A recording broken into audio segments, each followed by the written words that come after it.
Welcome back to another video of Let's Talk Boxing. I am Leti. I'm LB. And let's get into these bomb-ass fights that we Let's saw get this it. weekend. So let's start with the Mexican Monster. El Bandera Roja. He's the Mexican Monster now. Yeah, he the Mexican monster tonight. Oh, man. Yeah, he the Mexican monster tonight, for sure. I'm speechless. You speechless? I'm speechless. So what'd you think about the fight, man? So, fire-ass fight. Let me start off with, I feel like David Benavidez stepped up his defense a little bit more than what we're used to seeing. I feel like he tightened up a little bit more. And even when David Lemieux would, come at him with power punches, because it looked like David Lemieux, he had some power. Oh, he definitely has some power. You can look at his record and see all his knockouts. He got power. Yeah. He would throw a few, and then David would stop him and then counter him. And then that would just stop David Lemieux from, throwing any punches at him. What would you... I have a lot to say, and I'm just, trying to think of all the words, because it was just... I fucking love that shit. It was fun. What'd you think? All right, so every time David fight, you're gonna see some fast ass hands. You're gonna see some combination punching. You're gonna see some beautiful punch placement. That's what he brings, and he's gonna bring that meanness to the fight. You know what I mean? And so he never disappoints. But yeah, just speak on what you were talking about when you were talking about his defense. Yeah, this time, if you kind of watch the prediction, I kind of said that he kind of stays there too long to where David Benavidez, when he gets in a fight, he stays there too long in front of the opponent and he takes unnecessary punches. So this time, as he was fighting, he was actually giving space and he was actually, he wasn't staying there. But he did stay there, but only after he hurt him with a left hook. After the left hook, then he started staying in a little more. Yeah. He started staying in a little more. After that left hook on that first round. Yeah. Lead hook. Hella wobbled David Lemieux. And damn. After that shit, he looked like a damn robot machine. Uppercut, and poor David Lemieux, all you see was his head, first head just go ding, ding, ding, ding, ding, ding, ding, like, it's like one of those little machines where you hit the fucking lotto jackpot, you hear ding, ding, ding, ding, ding. He was just a damn fucking machine with that uppercut, hitting him to the head. Yeah, but man, that was punishment. Man, and and another thing, this is one of my favorite things about David that really doesn't get talked about enough. It gets talked about, but not enough. He has an amazing jab. That dude's jab is nasty. He stops people in their tracks. You know what I mean? And it sets up the everything that we like about him. All the punches that he has. He was throwing. He got his nasty left hook. And then once he landed the uppercut, it was like once he landed the uppercut once, he just kept going back to that uppercut. But I was impressed with David in the beginning. It kind of seemed like he started slow, and I was telling you.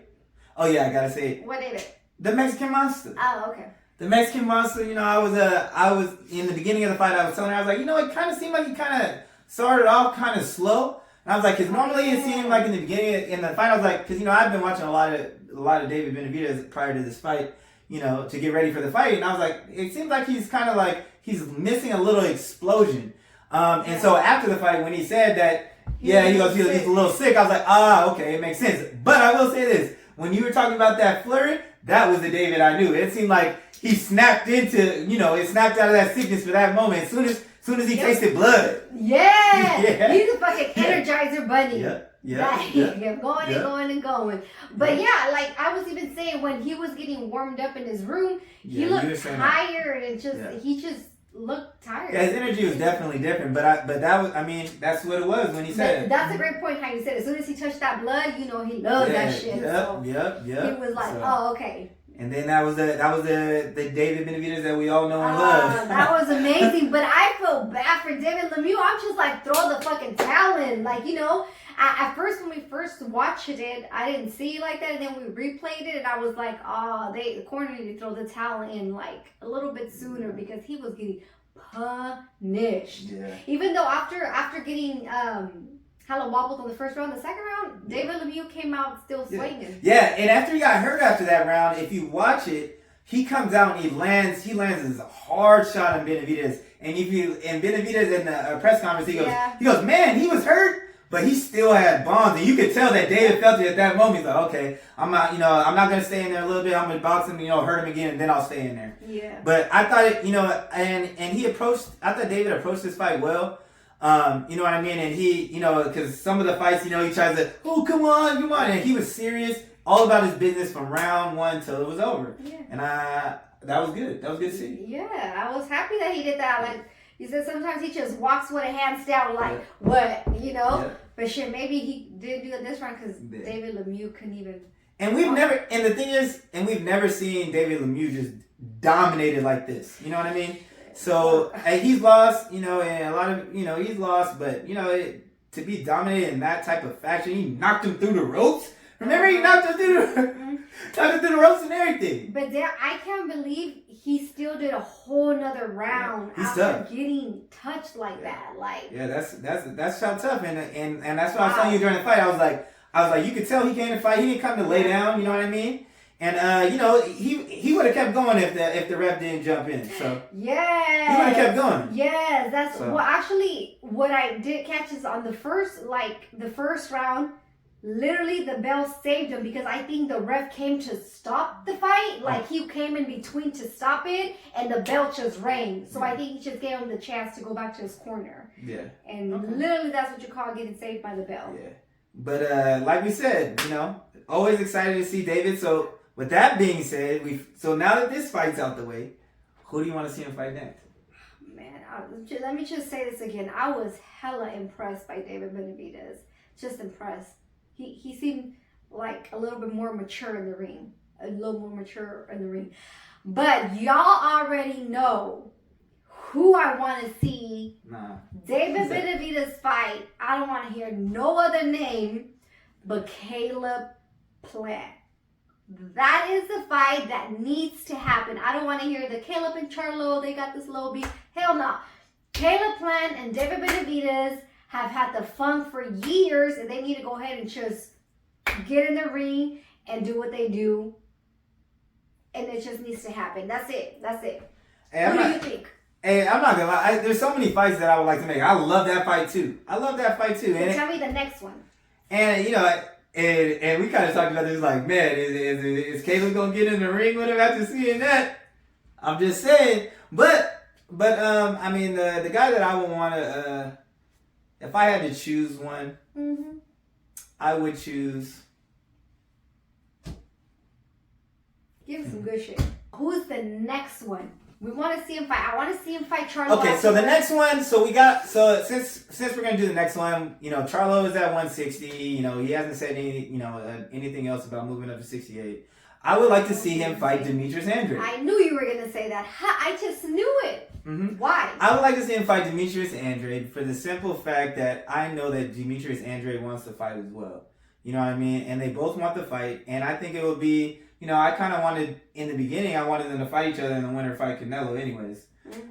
So I think that would be good for each of them.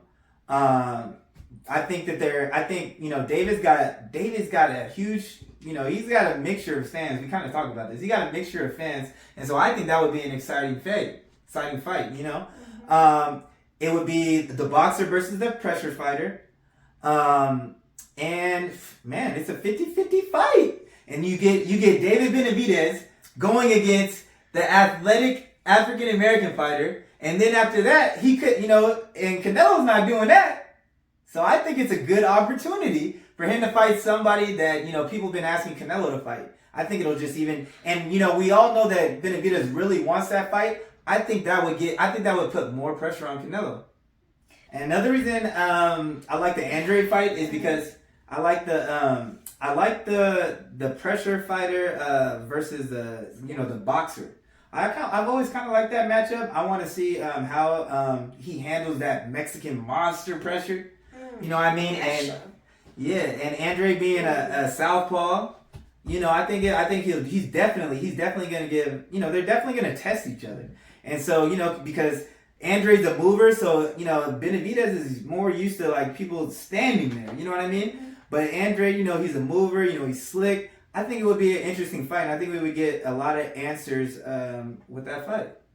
What kind of answers? Like, well, we get to see how Andre does at 168. We get to see. We'll get to that right now. We get to do how he looks at 168. We get to see how Benavidez handles someone who's a boxer and can move. Mm-hmm. You know what I mean? Because, you know, he does like to stand there, like we kind of talked. So, you know, it's going to be, and he likes to throw combinations, but it's hard to throw combinations when you're fighting a mover. Mm-hmm. So it's going to be interesting to see, you know, and if you looked at Andre's last fight, he did struggle with the pressure, and he did get caught in his last fight, and that pressure is nothing like the Mexican monster pressure. So I am intrigued by that, because maybe, you know, because a lot of people say that, you know, Andre, you know, maybe that was because of his lack of opponents. So maybe, you know, when he gets in there with Benavidez, he actually wants to fight, and he knows this is a big fight, and he'll get up for that fight. Some fighters need that, but that's why I'm just intrigued by that matchup. Well, David Benavidez is going to have to do his adjustments with the mover. Yeah, so I'm interested to see that, because we've never seen Benavidez. But would you think, you said we want to see Boo Boo how he is in 168. Do you think he goes straight into the fight at 168? Well, no, he's already, he was supposed to fight Parker, I think this past weekend at 168, but he got injured. He had the shoulder injury, and now today it said that he has a fight lined up for November for another fighter. I can't remember his name, but it's at 168. So he would get tested out. Yeah, so he's gonna have the fight. He's gonna have a fight. You know, test the waters at 168 prior, and then he can get to that action. But you know, Demetrius Andre, he's big. You know, he looked big for the division. You know, he's always been kind of big for the division. So, but he's been moving up. So I think it'd be a good matchup. I think Benavidez wants that Caleb plant. Yeah, he does, and I just don't. But the thing is, I just think that's a little one that just needs to get out the way. Yeah. Well, Samson, those are both of his fighters. Mm-hmm. Definitely got history, and like I said, I like both of those fights, so I understand both. But I just don't see Caleb Plant getting in the ring with him after that. I don't know if I see anybody getting in the ring. I'm telling you, David Benavidez looked different than like the other fights. Like he just looked more patient, and he seemed very different to me. More mature in the ring. You know, I will say this: when I was I was playing basketball when I was sick. You lock in more. You know what I mean? Because that's all. Because you're limited. You know what I mean? So you want to be efficient. That's how it was for me when I was basketball. I was like locked in, focused. You know, so maybe that's what it was. Because you know when you already got something zapping your energy, you got to be on point. You know what I mean? So maybe that's what it was. Yeah. But yeah, I mean, I love the Caleb Plant fight. They got the beef.